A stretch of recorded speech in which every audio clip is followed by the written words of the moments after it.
আমার মা গ্রামের একজন সাধারণ মহিলা, তাই শুরু থেকেই তিনি খুব সহজ সরল এবং কর্তব্যপরায়ণ একজন মানুষ। বিয়ের পর থেকে একা হাতেই সংসার সামলে আসছেন। আমার বাবার মা অর্থাৎ আমার ঠাকুমার খুবই প্রিয় ছিলেন। আমার মায়ের যখন 18 বছর বয়স, তখনই বাবার সাথে বিয়ে হয়ে যায়। ছোট ছিল বলে আমার ঠাকুমা মাকে নিজের মেয়ের মতোই দেখতেন। আমার বাবা শহরে কাজ করেন, 2-3 মাসে একবার বাড়িতে আসেন, কয়েকদিন থেকে আবার শহরে চলে যান। আমার মা খেতে খুব ভালোবাসেন, মূলত ফল জাতীয় খাবার মায়ের খুবই প্রিয়। কোনো রকম খারাপ নেশা নেই, শুধু পান খান।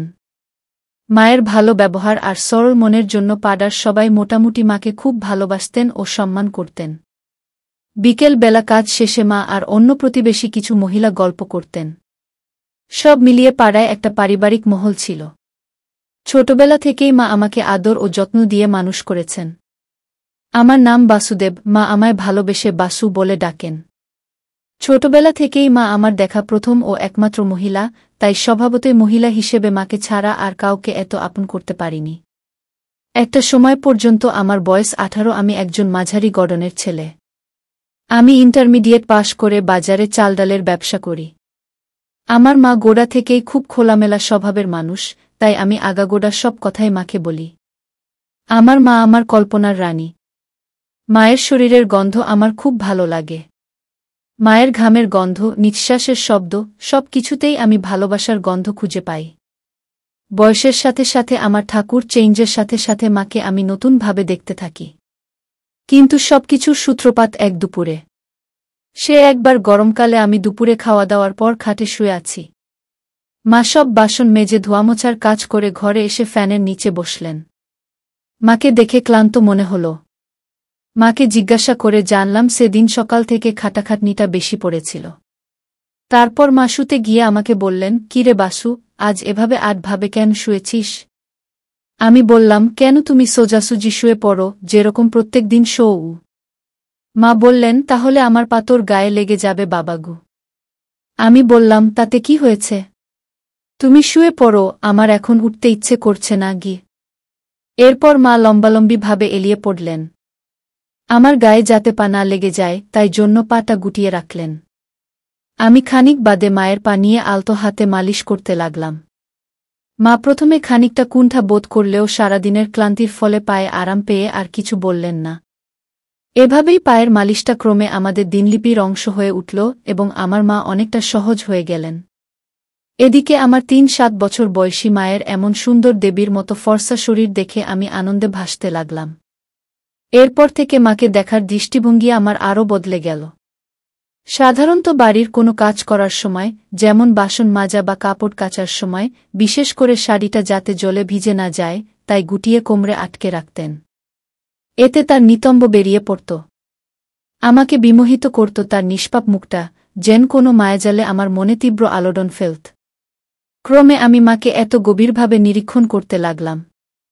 একদিন এভাবেই দুপুরবেলা মায়ের পা মালিশ করে দিচ্ছি আর মা শুয়ে আছেন, এমন সময় পাশে তাকিয়ে দেখি অত্যাধিক গরমের জন্য তার বুক বেরিয়ে পড়েছে। মুহূর্তের মধ্যে আমি অনুভব করতে লাগলাম গামছার তলায় আমার বিশেষ অঙ্গ উঠেছে। এরপর থেকে মায়ের প্রতি আমার আকর্ষণ এতটাই তীব্র হয়ে দাঁড়াল যে দিনের পর দিন স্বপ্নে আর সারাদিনই আমি মায়ের শরীরকে কল্পনা করতে লাগলাম।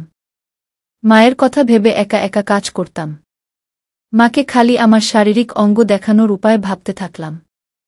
এদিকে প্রত্যেকদিন দুপুরে মায়ের পা মালিশ দেওয়ার বিষয়টা মায়ের কাছে এতটাই আরামদায়ক হয়ে উঠেছে আর মা বিষয়টার সাথে এতটাই সহজ হয়ে উঠেছেন যে মা আমার অনুমতি ছাড়াই পা দুখানি আমাকে তুলে দেন মালিশের প্রত্যাশা।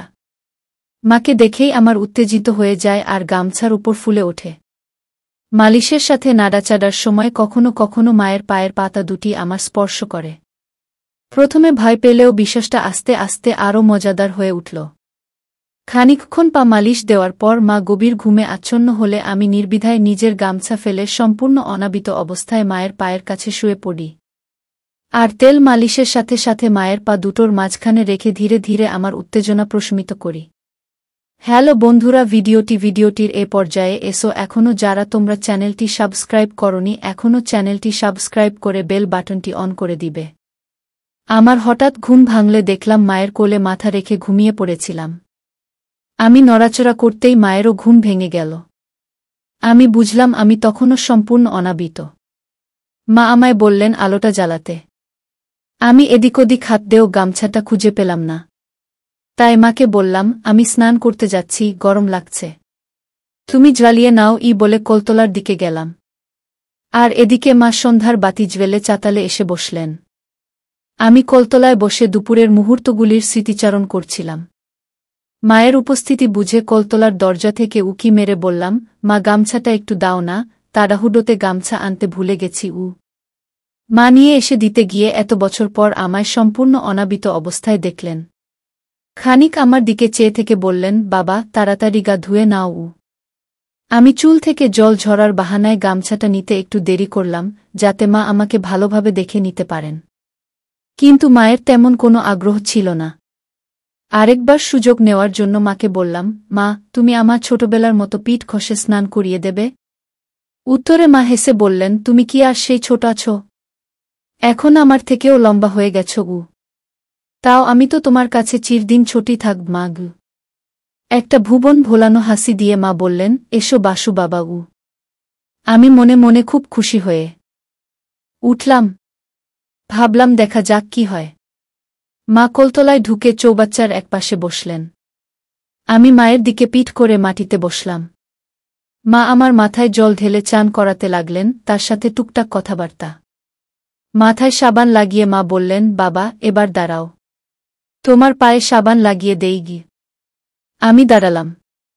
সামনে সামান্য ঝুঁকে মা নির্দ্বিধায় আমার বিশেষ অঙ্গ পরিষ্কার করতে লাগলেন। পায়ের গোড়ালি, কোমর, এরপর সামনে ঘোরার সময় ভেবেই উত্তেজনায় আমার কিছুটা উত্তেজনা আসতে শুরু করল। হঠাৎ আমার মনে পড়ল কলতলায় এসে তো ভালো করে ধোয়াও হয়নি, দুপুরের সেই শুকনো দাগ জমে রয়েছে। মা কি ভাববে ভেবে ভয়ও করছে, আবার মা আমাকে এতটা কাছ থেকে দেখবে ভেবে ভালো লাগছে। কি করব ভাবছি, এমন সময় মায়ের আওয়াজ পেলাম, বাবা এবার ঘুরে দাঁড়াও। মায়ের আওয়াজ শুনে ততক্ষণে আমার বিশেষ অঙ্গ ছোট হয়ে গেছে।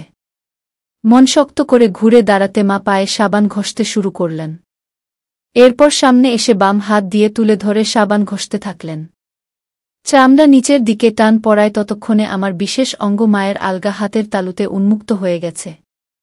মায়ের হাতের সাথে সরাসরি সংস্পর্শে আমার বিশেষ অঙ্গ ফুলতে শুরু করল। এদিকে মা শাড়িটাকে গুটিয়ে কোমরে বেঁধে রেখেছেন। এই দেখে মা আমার দিকে চেয়ে রইলেন কিছুক্ষণ।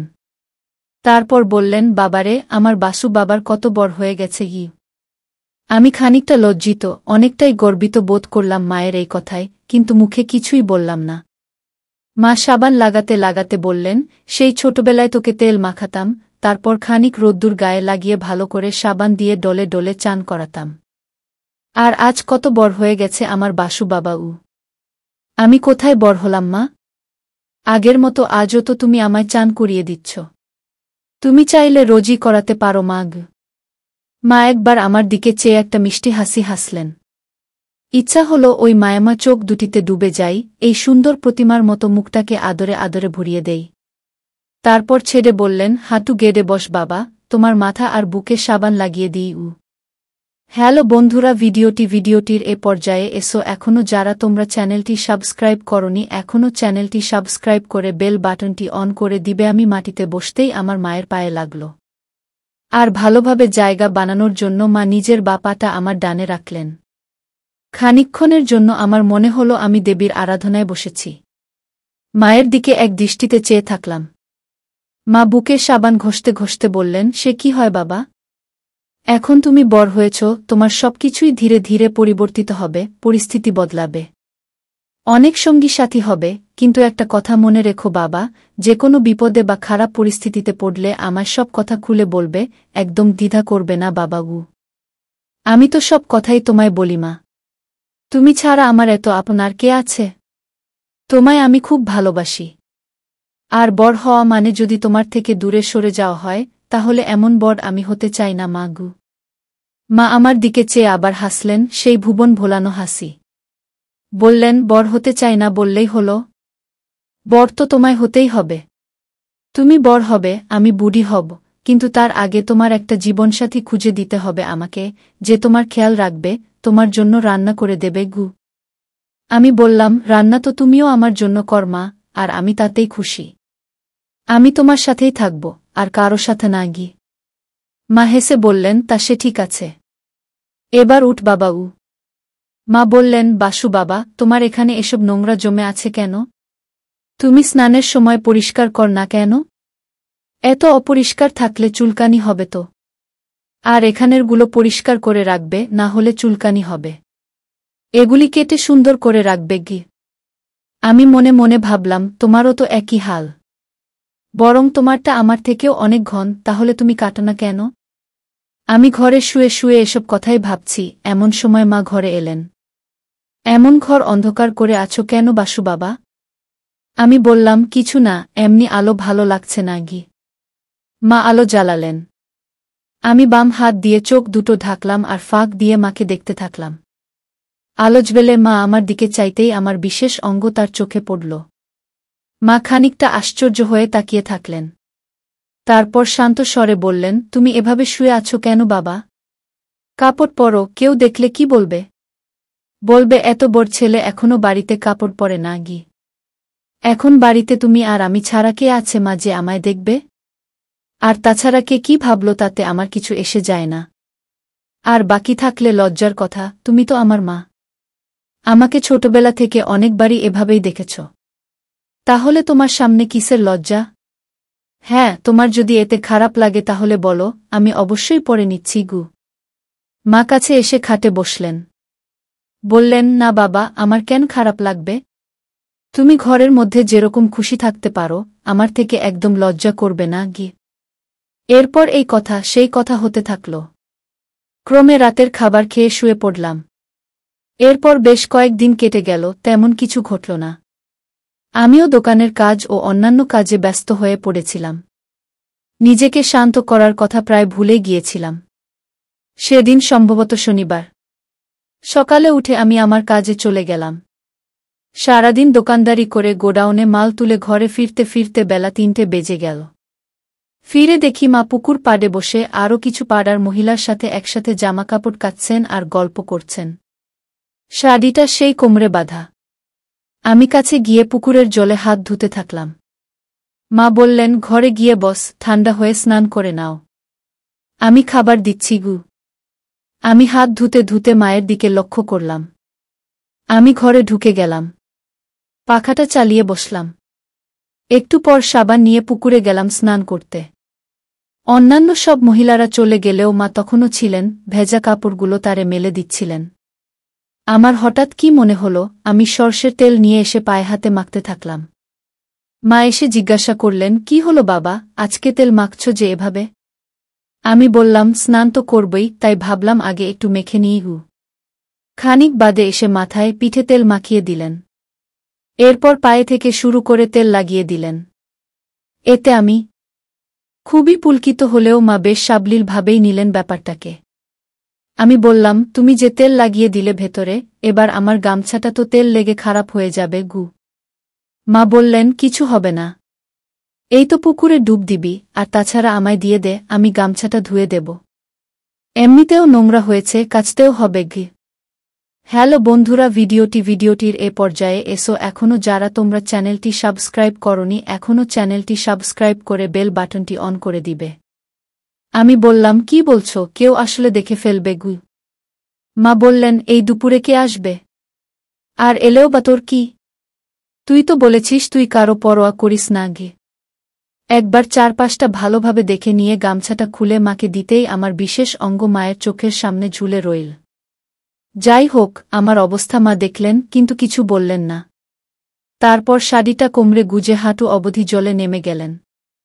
আমায় পাড়ে বসতে বললেন। আমিও আগের মতো পুকুরের পাড়ের সিঁড়িতে বাধ্য ছেলের মতো বসে রইলাম। আমার কোমর অবধি জলের তলায়, আর মা মুখ দিয়ে জল ঢেলে দিতে থাকলেন। মা আমার দিকে তাকিয়ে বললেন, বাবা, তোমার এটা সবসময় এরকম হয়ে থাকে কেন? হঠাৎ এরকম প্রশ্নে আমি অপ্রস্তুত হয়ে গেলাম। কি বলব বুঝতে না পেরে বললাম, জানি না মা, এমন থাকে গি। মা আর কিছু বললেন না। এমন সময় আমাদের দুঘর পরের বাড়ির এক কাকিমা কোথা থেকে এসে আমার পেছনে এসে দাঁড়ালেন। মুহূর্তের জন্য আমি হতভম্ব হয়ে গেলাম। সেই কাকিমা মাকে উদ্দেশ্য করে বললেন, কি গো ভাবি, ছেলেকে চান করাচ্ছ, এই বলে পাশে গাছের সাথে বাঁধা তার থেকে দুটো শুকনো জামাকাপড় তুলতে এলেন। এদিকে আমি কোমর অবধি জলের তলায়, তখন সম্পূর্ণরূপে অনাবৃত। আমি কি করব ভাবছি, এরকম সময় মুহূর্তের মধ্যে আমি উপলব্ধি করলাম কি যেন একটা আমার জলের তলায় চেপে ধরল। তীব্র ব্যথায় আমার মুখ দিয়ে আওয়াজও বেরোল না। পরক্ষণে বুঝতে পারলাম ঘটনার তৎপরতায় আমার মা আমার বিশেষ অঙ্গ তার বাঁ পা দিয়ে জলের তলায় চেপে ধরেছেন। এতে মুহূর্তের জন্য আমার মনে হল মায়ের পায়ের কঠিন চাপে আমার বিশেষ অঙ্গ ভেঙে যাবে। সাধারণত আমার বিশেষ অঙ্গ পুরোপুরিভাবে উপরের দিকে মুখ করে দাঁড়িয়ে থাকে। এরকম অবস্থায় কেউ যদি এটাকে নিচের দিকে চেপে রাখে তাহলে তো কষ্ট হবেই। আকুল নয়নে মায়ের দিকে তাকালাম। মা যেন প্রথমে গ্রাহ্য করলেন না, তারপর মাথা নিচু করে আমার দিকে চাইলেন। মায়ের চুলখানি মুখের উপর এসে পড়েছে। উফ, কি অপূর্ব মুখখানি! কোমল, স্নিগ্ধ, টলটলে দুটি গালের মাঝে গোলাপের পাপড়ির মতো গোলাপি আভা প্রদান করছে। আহা, কি মোহময়ী! শান্ত, অচচ্চপল, শীতল অথচ ক্ষমাশীল কিন্তু দণ্ডদাত্রী রূপ। আমি অনুরোধের ইঙ্গিতে হাত দুটো দিয়ে মায়ের দিকে চেপে ধরলাম। অথচ মা আমার মুখে যন্ত্রণার অভিব্যক্তি দেখে তেমন উদ্গ্রীব হলেন না। আমি দু হাত দিয়ে মায়ের পাখানি তুলতে চেষ্টা করলাম, কিন্তু আমার দুর্বল হাত দুটি তার দেবী পথ সরাতে ব্যর্থ হল। আর এতে ফল হল বিপরীত। আমি হাত দিয়ে তার পাখানি টেনে উপরে তোলার চেষ্টা করছি বুঝে মা খানিকটা ভর দিয়ে আমার বিশেষ অঙ্গকে পুকুরের সিঁড়ির দিকে আরও চেপে ধরলেন। আমি ব্যথা অনুভব করলাম। এদিকে আমার মা নির্বিকার হয়ে ওই মহিলাটির সাথে কথা বলে যাচ্ছেন। শেষে আর থাকতে না পেরে খানিকটা ঝুঁকে মায়ের পায়ে আমার বিশেষ অঙ্গ স্থাপন করলাম। এদিকে আমি প্রবল চাপ থেকে মুক্তির কারণে আরামে পুকুর পাড়ে শুয়ে হাঁপাতে লাগলাম। আমি বললাম, মা গো, এরকমভাবে কেউ চাপা দিয়ে ধরে? আমার তো ব্যথা উঠে গেছিল। মা বললেন, কি করতাম বলতো বাবা? তোর কাকি হঠাৎ করে এসে গিয়েছিল। তোমায় এরকমভাবে দেখলে খারাপ ভাবত। মা আবার জলের তলা দিয়েই পায়ে জল দিতে থাকলেন। আমি বললাম, আমি জানি না, তুমি তো আছো আমার যত্ন নেওয়ার জন্য। একথায় মা মিষ্টি হাসলেন শুধু। তারপর আমি মাকে ছেড়ে খানিকটা সরে এসে দাঁড়ালাম। মা একবার মাথা নিচু করে আমার দিকে চেয়ে বললেন, গামছাটা কোমরে জড়িয়ে নে বাবাগু। আমি বললাম, এই তো আর 10 পা দূরেই তো দরজা, আর এখানে এত বেলায় কেউ আসবেও না। এমনি চলছি গু। মা আর কিছু বললেন না। মায়ের পিছন পিছন সম্পূর্ণ অনাবিত অবস্থায় ঘরে গেলাম। ঘরে পৌঁছে লুঙ্গি পরে নিলাম। ঘড়িতে দেখি 4টে বেজে গেছে। মা খেতে দিলেন। খেয়ে দিয়ে শোবার ঘরে গিয়ে বসলাম। মনটা তখন খুব অশান্ত। মাঝে 5-6 দিন কোনো রকম কিছু হয়নি। মা খানিক বাদে নিজে খেয়ে দিয়ে সব ধুয়ে মুছে ঘরে এলেন। দেখি মা আমার ঘেমে চান। মা খাটে এসে বসে নিজের আঁচল দিয়ে ঘাম মুছতে লাগলেন আর পান সাজতে লাগলেন। মাকে খুব ক্লান্ত দেখাচ্ছিল। আমি বললাম, মা তুমি বসো, আমি পান সেজে দিচ্ছি গু। মা বিছানায় শুতেই আমি ভালো করে পান সেজে মাকে দিলাম। বললাম, তোমার খুব খাটাখাটুনি পড়ে যাচ্ছে। বাড়িতে একটা কাজের লোক রেখে নিই কি বলো? মা বললেন, না বাবা, এই তো রান্না বান্না, বাসন ধোয়া আর কটা কাপড় কাচা, এর জন্য আর লোক রেখে কি হবে?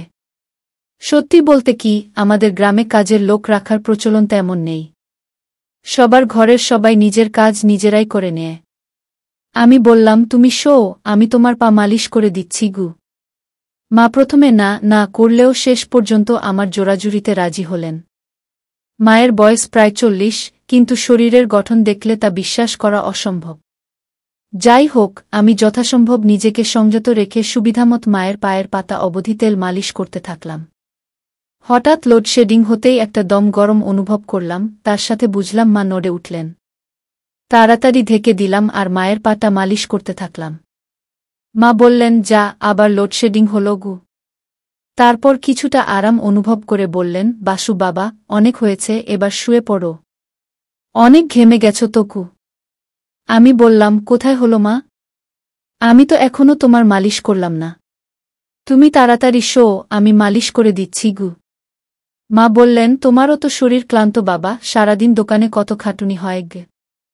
আমি বললাম, না মা, আমার এখনো ঘুম পায়নি, আর তো বিকেল হয়ে এল প্রায়। ঘরে আলো নেই, একেবারে রাত্রে শোব। তার আগে তোমায় একটু মালিশ করে দেই। এরপর মা আর জোর করলেন না। মা প্রথমে দ্বিধা করলেও ঘরে তেমন উজ্জ্বল আলো না থাকায় দড়িটা সামনে থেকে খুলে দিতেই শাড়িটা আলগা হয়ে গেল আর ব্লাউজও খুলে দিলেন। আমি আবার মায়ের পায়ের নিচে থাইয়ের পিছনের অংশে বসে আলগা হাতে মায়ের হাত দিয়ে অনুভব করতেই আমার সারা গায়ে কাঁটা দিয়ে উঠল। আমার সেই মা, যার রূপে আমি মহাবিষ্ট, যার শরীরই আমাকে পাগল করে দেয়, সেই মা যাকে কল্পনা করে আমি ছেলেবেলা থেকে কতবার মনের ইচ্ছা পূরণ করেছি তার ঠিক নেই, সেই মা আজ আমার সামনে সম্পূর্ণ বিবস্ত্র। তাকে স্পর্শ করতে পারলেও তাকে দেখতে পাচ্ছি না। যাই হোক, ভালো করে তেল ঢেলে ক্রমে মায়ের মালিশ করছি। মা এদিকে টুকটাক কথা বলে চলেছেন আমার সাথে। আমিও হ্যাঁ না হুম ছোট ছোট শব্দে উত্তর দিচ্ছি। এমন সময় আমার মাথায় একটা দুষ্টু বুদ্ধি এলো। আমি একটু উঠে লুঙ্গি খুলে ফেলে পূর্ণরূপে অনাবৃত হয়ে গেলাম।